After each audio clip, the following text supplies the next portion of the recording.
Fantastic. Well, let's go ahead and get started with the panel. Thanks everyone for coming. I appreciate all of your endurance through quite a long virtual day. My name is Jeff. I'm the president of the ECE Graduate Student Council. And I'm joined here today by four other current ECE students, or say three current ECE students and one alumni. We have Robert Davis, Saigan Artiran, Dhananjay Jagtap, and Hannah, our alumni. Thanks so much, guys, for joining us. And we are all here to answer any questions that you may have about ECE at UCSD, graduate student life at UCSD, San Diego, from a student's perspective. But very quickly, before we get into questions, I would like to kind of very briefly speak about the Graduate Student Council. I don't have slides, but I do have our website. So can everyone see that website? Okay, great. I think it's a beautifully built website. And I want to highlight first all the great people that are a part of the council. We really serve to facilitate like socialization among EC graduate students, hosting social events and other professional development events. And there's a lot of EC graduate students, so there's a lot of council members. This website, if you just search ECE GSE UCSD, it should come up. Hopefully the search engine optimization is there. It's got information for prospective students, new students, pictures, and kind of information about what UCSD is like. So I highly encourage you to check that out. It's a new website, so please look at that. There's lots of great info. So let's go ahead and get into the questions. I'm going to be serving more as the moderator, so I'll be directing questions to our panelists. And I will start off with my favorite question. Oh, great, we have a ton of questions. Robert, this is a question for you. Do most students have a good work-life balance? Kind of a loaded question. Most is tough to say. I would say UCSD is better than other universities that I've heard of as a whole, I guess. The EC department, I think it varies a lot. Most people I talk to are usually pretty happy. I would say it is kind of Gaussian in shape. So there are some that feel more, a little less balanced, but most of the time, most professors that I know here are pretty reasonable. So they're, at the very least, if they do expect a lot of work, they're usually upfront about it, and they tell you, I expect X amount of work before you even join. If you have a chance to meet with a professor that you like, and you ask them what's it like to work in your lab, or ask one of their students, that's usually pretty accurate. So I myself feel like I have a good balance. Most of the people I know agree. So great, solid answer. Hannah, I'd like to throw this one to you. What did you love about graduate school? And maybe a tough question, what did you dislike about it? Well, I'll add a fun answer first, was lots of free pizza and free beer. Yeah, that was always really nice, but I did really enjoy, I mean, it was an experience from learning a lot. Like I learned a lot, and I reflect on that all the time now in industry, which is, I'm constantly, reflecting on that. But I also really appreciate a lot of the people I connected with. You realize how much a grad school is important from the perspective of the peers, because they become your professional peers later on. And so having that network was really important. And I was involved with EC, GSE, and I'm still in contact with a lot of people I was involved with then. And so it was really reflective. In terms of things I didn't like, I won't lie, it's not always the funnest emotionally. And I imagine now with health restrictions, it's even more isolating for people. But I do feel like I suffered from imposter syndrome at times, and that was something very hard to deal with. And that's just a reality that you will experience.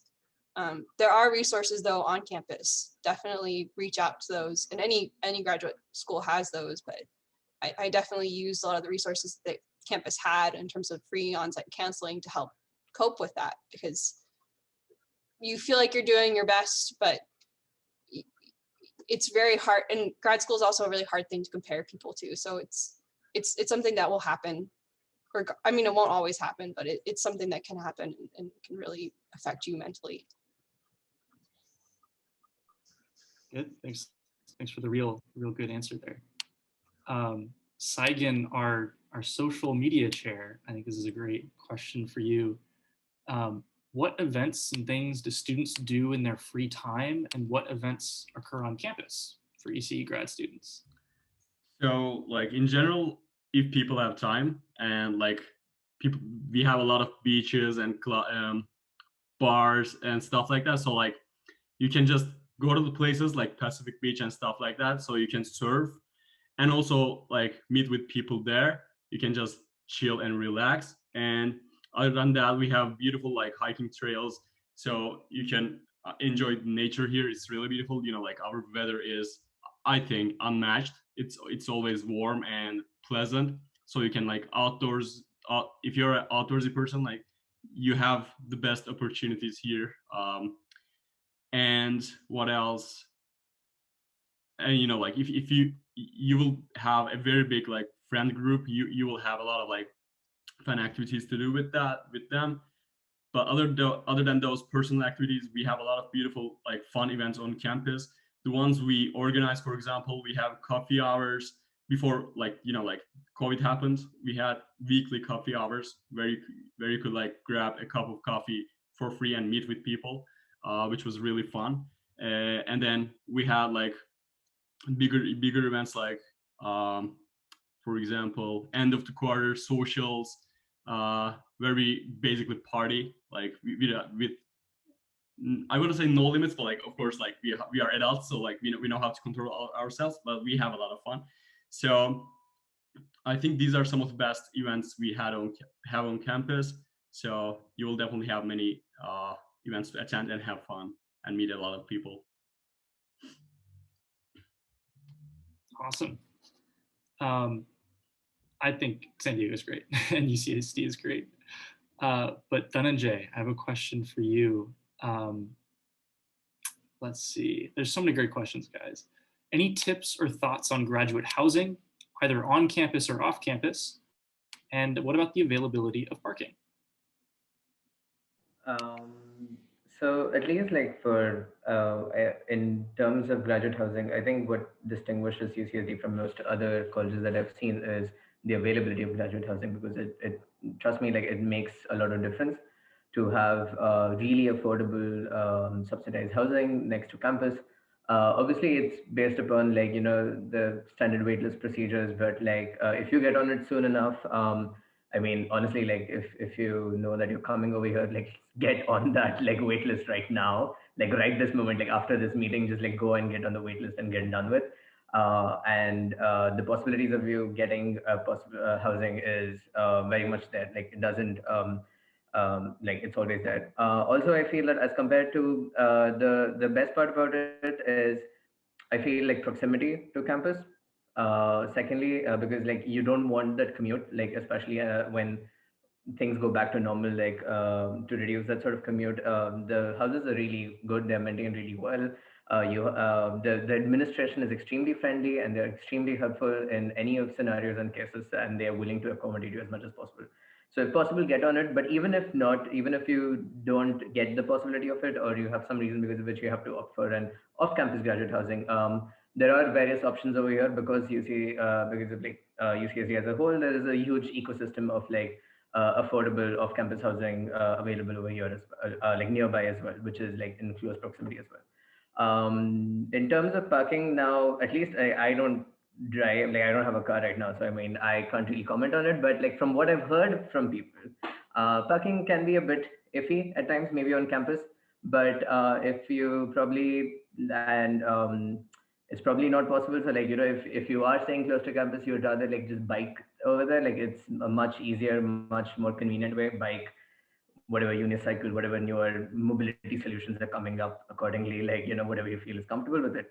But yeah, so, but grad housing has parking and like other housing would be, but I feel like on-campus parking is a bit difficult, but it doesn't really matter, honestly. And if we soon get the trolley, like, everything is going to be good, everything is going to be nice. Like, you don't probably, and it's much better that if you don't use public transportation and don't really like drive and, be eco-conscious as a whole. So yeah, that's pretty much it. So. Awesome. Hannah, this one goes to you. How affordable is living in La Jolla or San Diego on a typical ECE stipend? So, I mean, so to add, housing was a little different when I was in grad school. We were only allowed 2 years of grad housing. So at some point I did have to go look for alternative housing off campus. I know they've built up a lot more housing. So I did live a lot in San Diego proper, actually. I spent most of my years living there in various neighborhoods in North Park and Golden Hill. And either I would commute by car or carpool because there'd be other grad students driving with me, and we share parking passes that way. And then when I lived in North Park, I actually biked. There's a shuttle, so I biked to a shuttle in Hillcrest that would take us up to campus, and it's very popular. And so I found that to be the best way in terms of finding affordable housing. I'm sure the market's way worse, but I was able to find rooms where I was paying maybe 500 to 600, upwards of when I started living on my own. I was living in 1-bedroom apartments at 800. They were all in very nice areas that are walking distance, and I never had to use a car. So I definitely think if you're looking for affordable housing, look outside of La Jolla, and you'll make it work. Otherwise, if you're planning on staying in La Jolla, things can be a little tight in that area, but it's always doable. And I always had extra money to do fun things in my free time. So. Awesome. I think, Saigen, you said you wanted to add some stuff to this. Yeah. I think like as a more current answer, I'm currently in La Jolla. So one of like more expensive places. It's still affordable. I mean, like you can find, you don't have to be afraid. Like if you don't get an offer from like housing and you cannot find a spot farther away from the campus, you can still find a very good location in La Jolla. The prices are, of course, they are higher. I'm not gonna lie about that, but they're still like, I think, very affordable. And with the amount like we are getting paid, I think it's you will make it work. Like plus transportation is not even cheap, it's free. We have the pass quarterly, so you will not pay anything. And it's walking distance basically. Like it's a 30 minutes walk, so you don't have to worry about anything besides your rent, and you'll be fine. I mean, in any case. Awesome. I'll throw this to anyone, honestly, who thinks they have a good answer. Why did you choose UCSD over any other school, or was this your top choice? And kind of what went into that decision? Open to any of the panelists. I think I can go. So I chose UCSD because I liked the professor that I interviewed with, which I'm a student of. So a big thing that a lot of people told me when I was in undergrad, I went straight from undergrad to PhD program. And one thing that a lot of people told me, which was good advice, was try really hard to get to know the PI, whatever professor, and try to get in their head of what kind of boss they're going to be like. And do you think you're going to get along well with them for 4, 5, 6 years? Because that's like one of the most critical parts. And I talked with him. I liked him. His research seemed cool. He had openings, so it just seemed better than everything else. So. Great. Any other panelists want to add to that?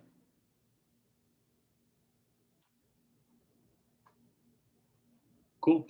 I chose UCSD because San Diego is beautiful. I mean, on top of all the other things, but I'm not gonna lie, I was kind of choosing between a place that was really pretty and cold. So really pretty won the day when it was even. Oh yeah, one extra bit is I accepted, and then right after I accepted, I told people that I accepted, and then they told me, "Oh, San Diego's really beautiful," and I actually didn't Google like what the weather was like all year round or what it looked like that much, and then only after did I realize how awesome it was. So that's like a super big perk that it is beautiful. I can also add, so I was gung-ho on wanting to do photonics, and while I was not necessarily fixed on one professor, that I had done an RU with a professor there, and I was thinking of that professor, but I also did come to UCSD without a professor chosen, and took some time to talk to the other photonics professors, and I found that to be very informative to me. It gave me the ability to just make sure my gut feeling was right. So while they do encourage you to have a professor that you know in contact before you come, it's also, if you don't like it, you can switch. It's easy. So that's a great kind of segue into, there were a lot of questions about how much control do I have over choosing a professor, and is it possible to switch? Is that hard? What is that like? So maybe Hannah, you can kind of continue that thought. Yeah, so I mean, I came in without a professor really like fixed per se, though I did have a professor I had known I'd worked with in the past, and he was willing to have me in his lab. And it really varied in the conversations I had with different professors. Some professors just said, "I don't have the funding for you," and that was very blunt, and I appreciate that feedback. And so you might run into that issue of, "I don't have space for you in my lab." Otherwise, I did end up switching, partially out of funding reasons. I ended up switching labs, and I still ended up doing a co-PI-ship, and it worked out very nicely. And to be frank, most of my committee members were very supportive of me the whole time. So it's not just the professor you pick; it's also committee members that you pick, and they play a large role in, of course, your PhD. And so, yeah. Awesome. I got a question in the chat about the available options for PhD students with family. I feel qualified to answer this because I'm actually looking out on a green space out of my window in graduate housing where there are kids playing with graduate students with family. So I would direct the asker to the HDH website. I don't know what the exact process is to getting into family housing, but I know it exists at UCSD's campus. And that is definitely available to PhD students with family.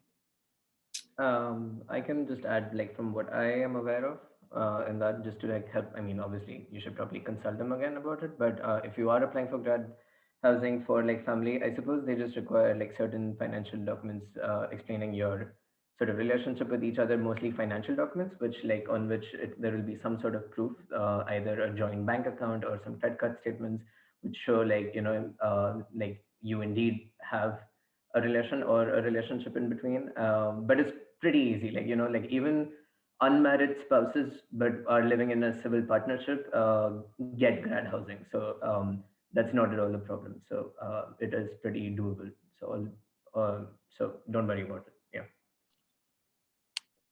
Great. Saigen, we had a few questions about kind of the academic environment at UCSD, and in particular, is it more collaborative or competitive? It's definitely not competitive. Like we are either on our own or it's collaborative. Like like if you're thinking about, I think we also need to consider the classes besides like research, because like I came here straight after my undergrad, so I still took classes. So for classes, people of course help each other. They don't try to like make you less successful or stuff like that, like undermine you. And so people help each other. And about research, if you have a question and other people know about it, like your coworkers, coworkers, they will definitely help you. They will not keep any information secret from you. So you will find your answers. And besides, you can always contact your PIs. Like if you are on your own, if you feel like you're on your own, because like, it's a rare study topic, which is nice. That means it's new. You can always contact your PI and they will help you if you cannot find anyone. So you don't have to be nervous about like competition or other people's like secret plans. You'll be fine and you will be successful either on your own, either with your PI's help, or either with your coworkers' help. Yeah, study groups abound here at UCSD. Robert, if you could talk a little bit about what the prelim exam is like. Was it stressful? How did you manage doing research and preparing for that? A lot of questions about the prelim exam. You say me? Kind of cut out. Okay, cool. Yes, yeah, prelim, great question. I didn't really know too much about what it was for a long time until I actually had to think about taking it. So it's good to know. The structure differs a bit from PI to PI, but usually it consists of 2 courses that you pick. So 2 courses that you've taken at UCSD. And then you have to ask the professors that taught you the course, generally speaking, to be part of a little committee, as well as whoever your PI is. So you generally have to have a PI chosen by that time. It's funding you. And so you have those 3 professors, you schedule a time and date. You then give a presentation about research, some research that you've done. I know some people that might not necessarily be like far into the research project. They might just have something small or something preliminary. I know some professors are even more lax, and it might be research you've done elsewhere if they're just interested in having you take the exam quickly. But yeah, generally a short presentation. Mine was about 20 minutes. Then after that, the other 2 professors will generally just ask you questions orally. So just, whatever topics the classes you took, as well as usually your particular concentration area. So in my exam, for example, I did my presentation. I had a few questions, bits and pieces, and then they each asked me like 1, maybe 2-part kind of question. I just had a whiteboard, and I barely use the whiteboard. It's mostly just talking about stuff, thinking about it.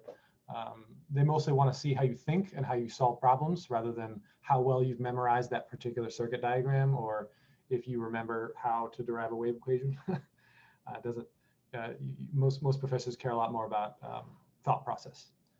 So it's differs from PI to PI, but it's in my mind a pretty decent exam compared to what you might be used to in undergrad or master's classes, where it's literally pour your brain out into this small subject area. This is usually more what you're actually interested in and what your research is moving towards. One word of caution is in the future, in case any of you decide to join, professors are busy people. So wrangling them together into 1 hour-long or hour-and-a-half long session might be tricky. Yeah. Great.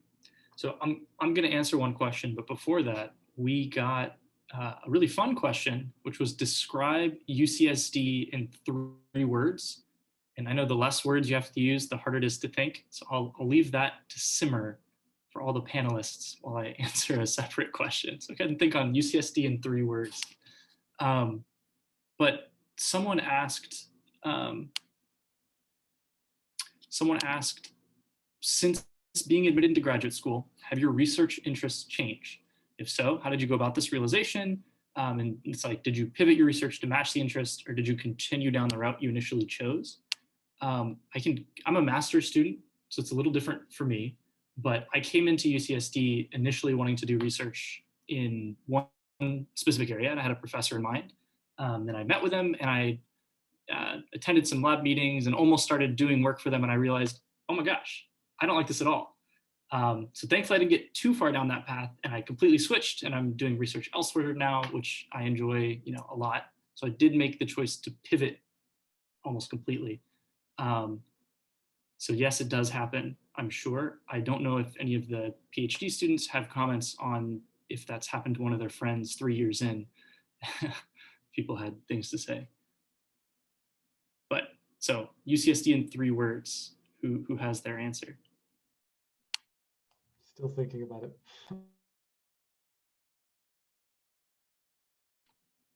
Dhananjay? I mean, honestly, I mean, the first word, I don't know if it'd be one word, but the phrase per se, I think it's in a way like it it is just like a life-changing experience. Like, if you want to say like life-changing, like honestly, it's in if I'm not using words per se, but it's simply like I personally feel like I changed as a person in a way, in a very positive way, and I became close with academics in a way that I never thought I was in touch with it. Like, and the thing is, I have got such amazing opportunities over here.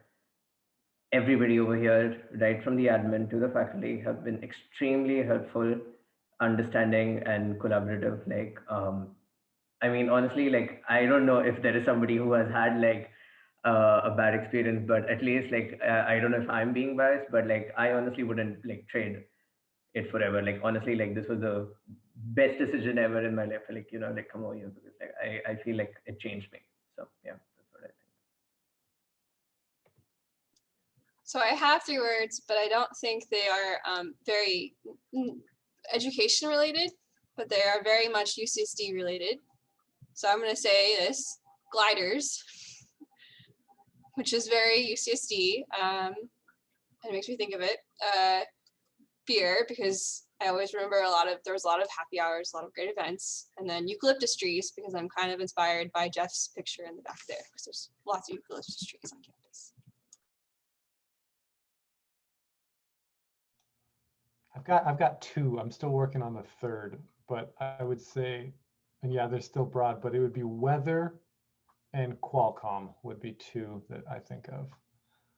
For people that don't know, we're UCSD ECE is very well known for Qualcomm, and so there's a lot of collaboration between the 2. So, comes to mind a lot.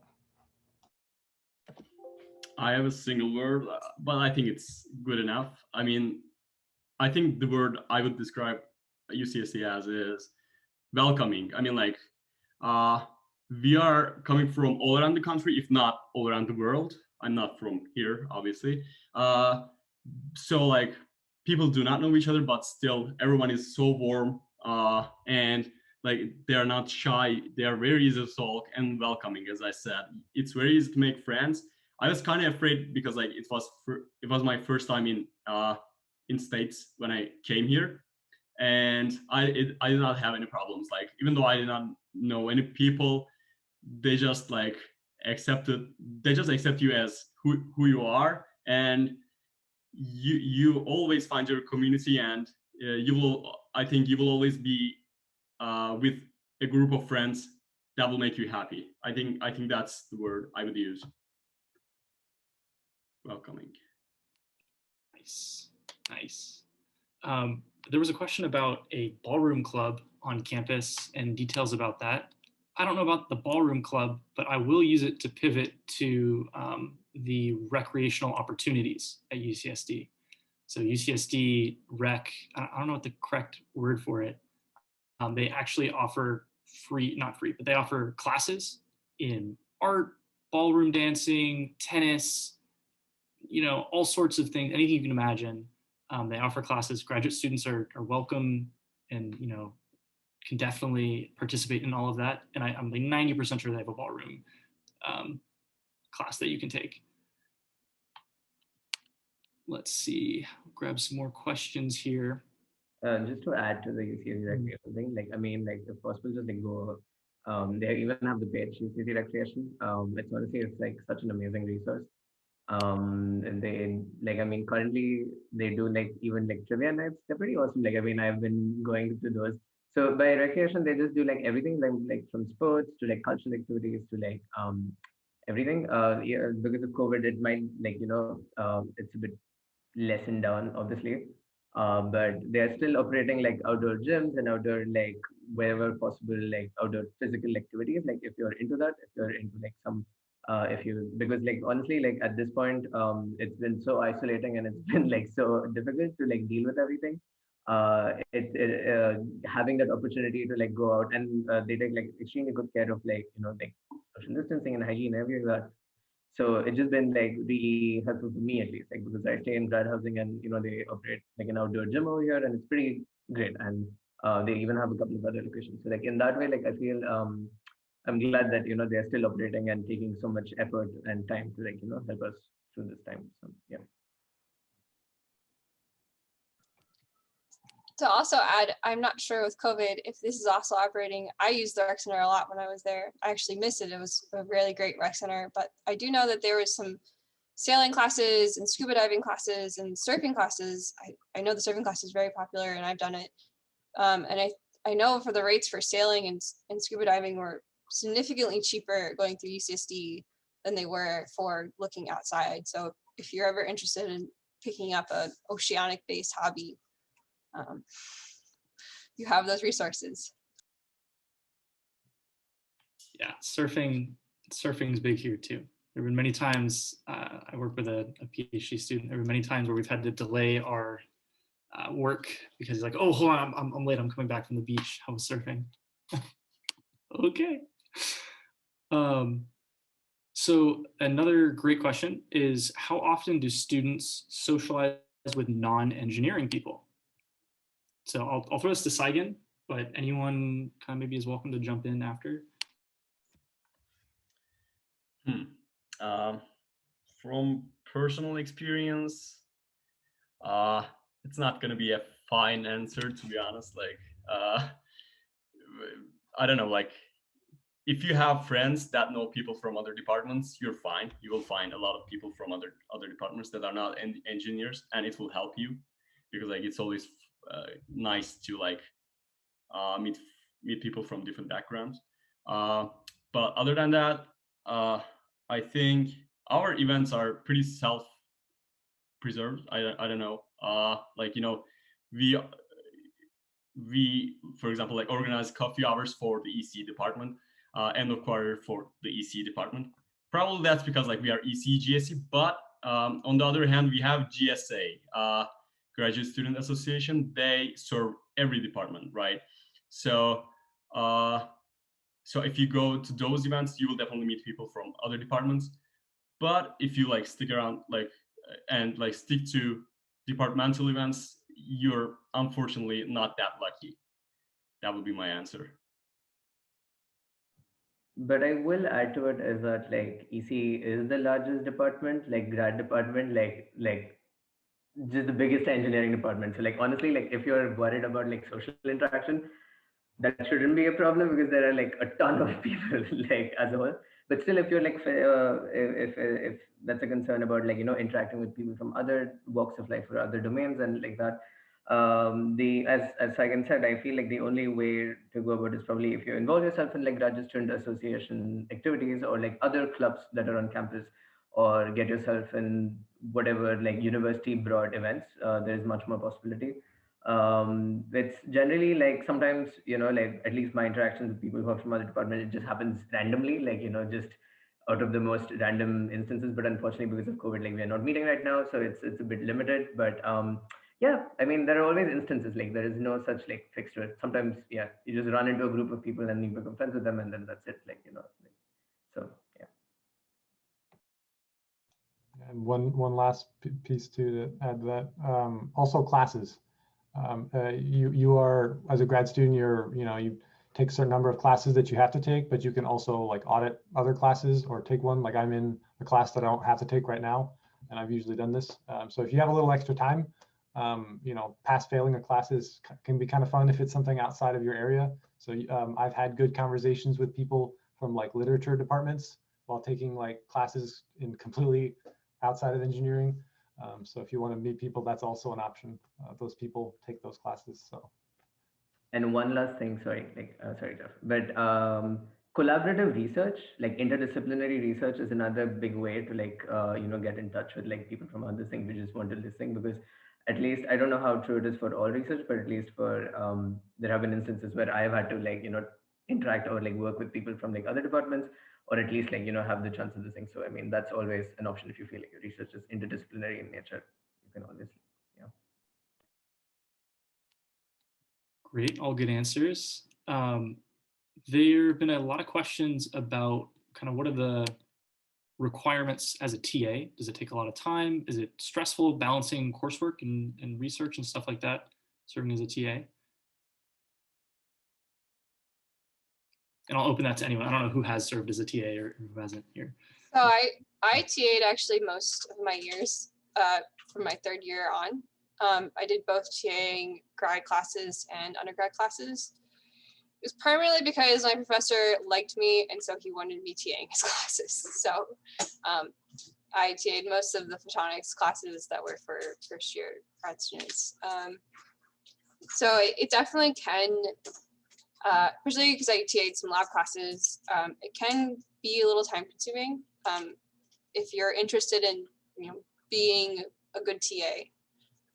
However, I would definitely say keep track of your time and record that and tell the professor that you're working with that this is taking too much time if they ask. I actually did have a professor one year, he was a retired professor from a different university. He substitute teached a lab class for undergrads, senior undergrads class. And my role usually was just run the labs. And he was asking me, why am I not doing all this? And I said, well, my hours break down to this, and this is how many hours, and so this works out to the labs. And so don't be afraid to just be honest with your hour allocation and what you're getting paid for. Usually that's, I think, worth doing.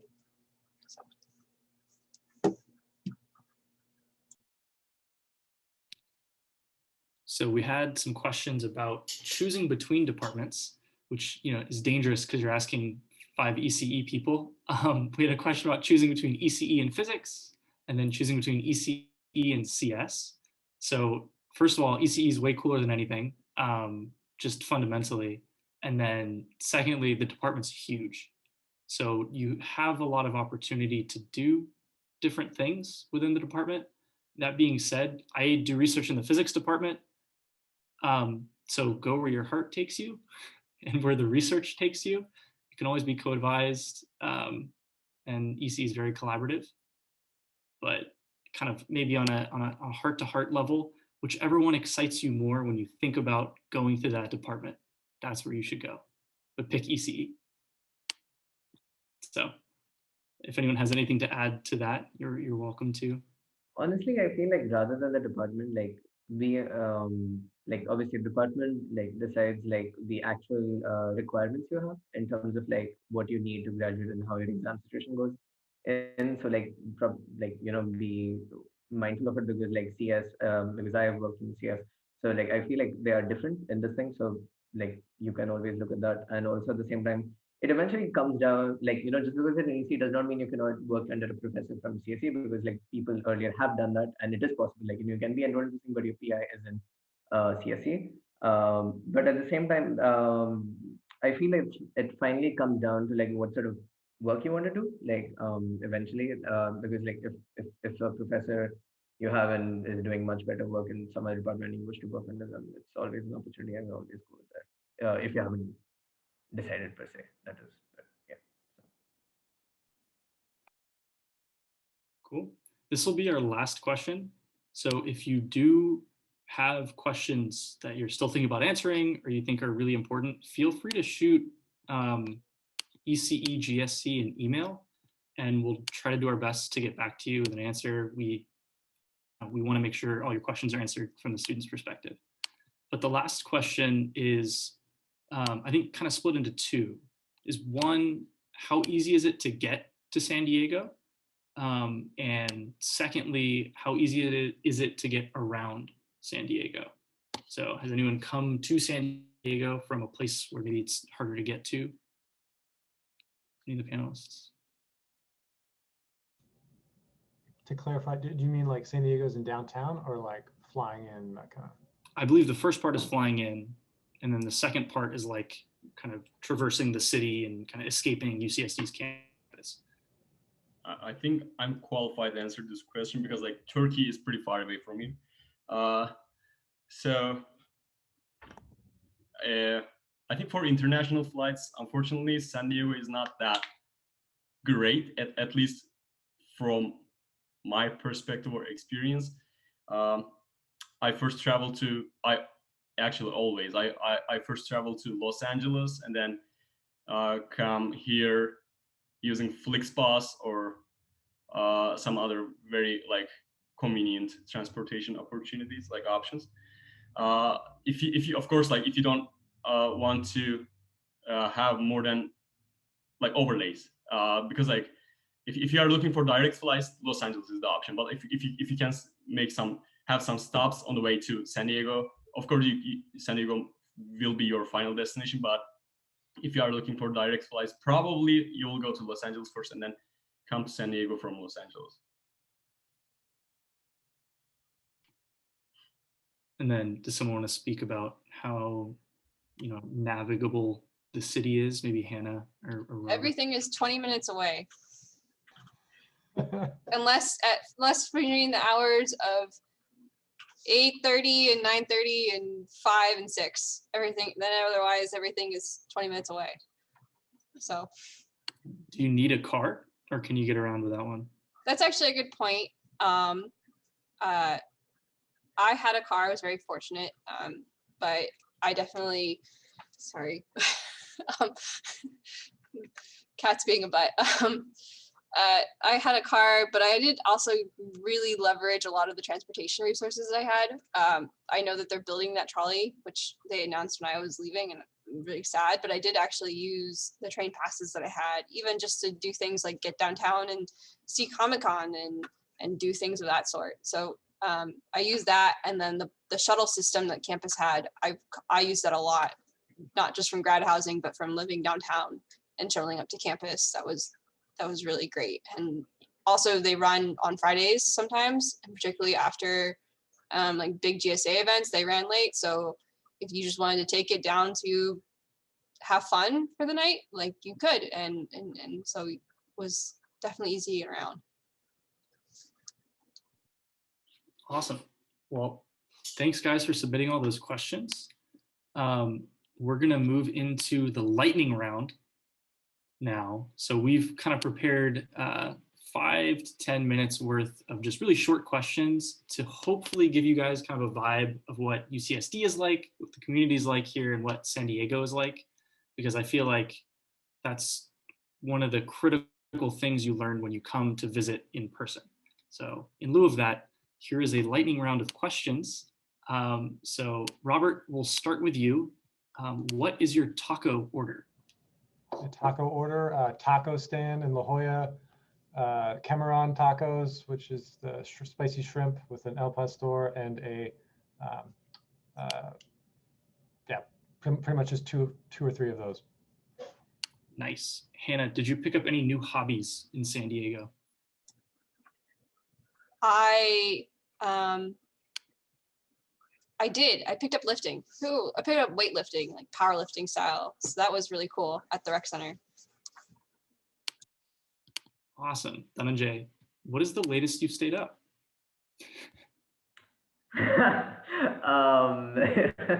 To be honest, there was a paper deadline at like 5 a.m. because it was AOE. So 5 a.m. like, so.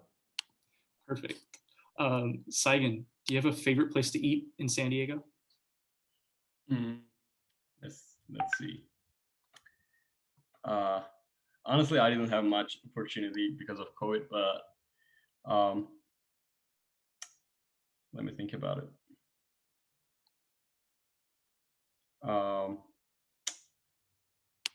It's gonna be sad, but I cannot think of anything right now. We'll toss you a different question. What have you been surfing, or do you know anyone that surfs? Yeah, I have a lot of people.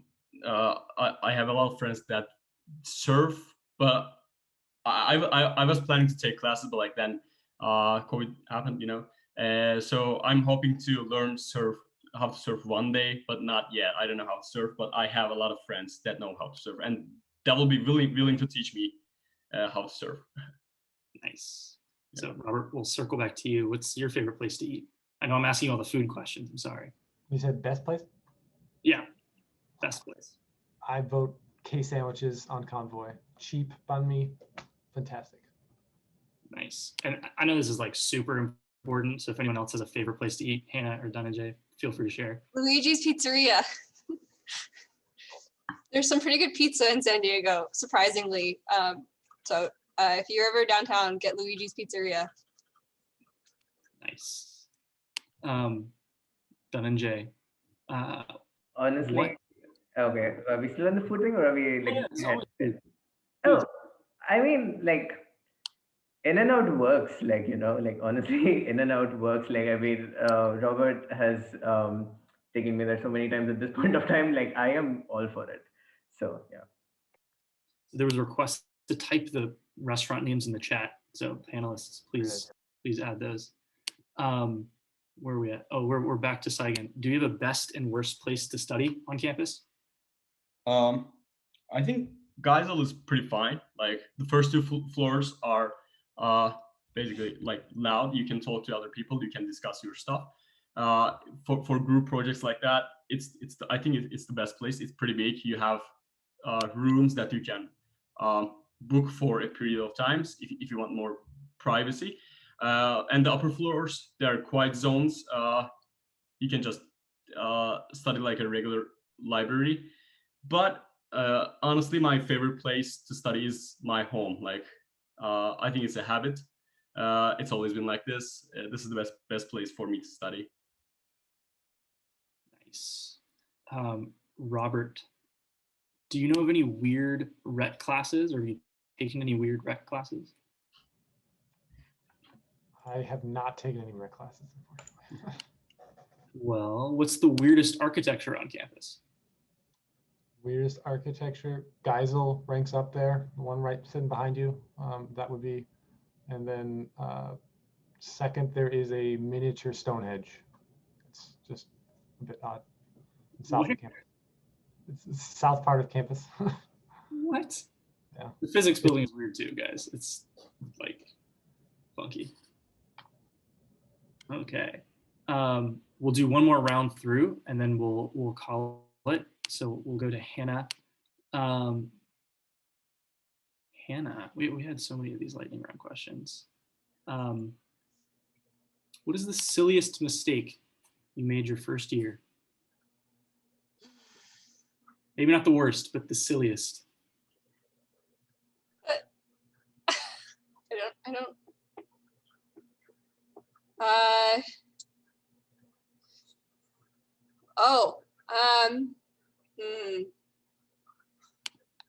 Sorry, I was like, well, I thought I broke an expensive piece of equipment in lab, but I didn't. So I guess it's not silliest, it's just carelessness. Be careful with equipment in labs. Otherwise, your professors will get very mad at you if you break them. Nice. We just got an answer from one of the advisors, actually. I won't shout out which one, that took aerial silks as a student in rec classes. So there are some weird classes. They have circus acts, supposedly is what I'm learning here. So yeah, you can do anything here. It's kind of what we're trying to say. Dhananjay, what's the best grad housing? Oh, I have stayed everywhere now at this point of time. I mean, honestly, because it was my first place, I mean, it's no longer a grad housing, but like I must say, like, there was this housing called Rita Atkinson at some point of time, which is now undergrad housing, which was my first one, and I honestly like that one the most. But if that is not there, I suppose then any of them, I suppose now, like yeah. But that was pretty great. Like it just felt yeah. Yeah, they are beautiful. They just built a bunch of new ones. Like they're beautiful. And Saigon will cap it off with what's the best ECE event. The correct answer is any GSC event, but I believe in you. I mean, again, and very honest answer, the one where you can get the most free beer and alcohol. And as from experience, it was the Valentine's Day event last year. It was crazy. We had this, it was a GSC event, first of all, that's the main reason. But besides, we have a popcorn machine. It was like, it was the like most popular choice by far. You know, like there was unlimited beer. So I think it was, again, my answer is the events with the most free alcohol. But to be specific, that Valentine's event was a killer. To clarify, most end of the quarter GSC events have a registered licensed bartender, and there's a certified number of drink tickets that you get. So as long as you're of drinking age and are being responsible, usually we have music and sometimes games. So yeah, those are pretty fun and very safe. And lots of free food, regular free food. Free food. I forgot we do feed people. Of course, yeah, free food. Can I add there's also quarterly GSA events too, and my favorite one was always the Halloween one, because there was always a big costume party and it was just always fun to see all your friends dressed up, and people actually do get dressed up, and there's a big contest. So lots of very creative ideas, and it's always lots of fun. Nice. Well, great job in the lightning round, guys. And thank you everyone for your questions. This will conclude our ECE GSC panel. Don't forget, if you have questions that went unanswered, or maybe you think of one later, don't hesitate to email the ECE GSC. You should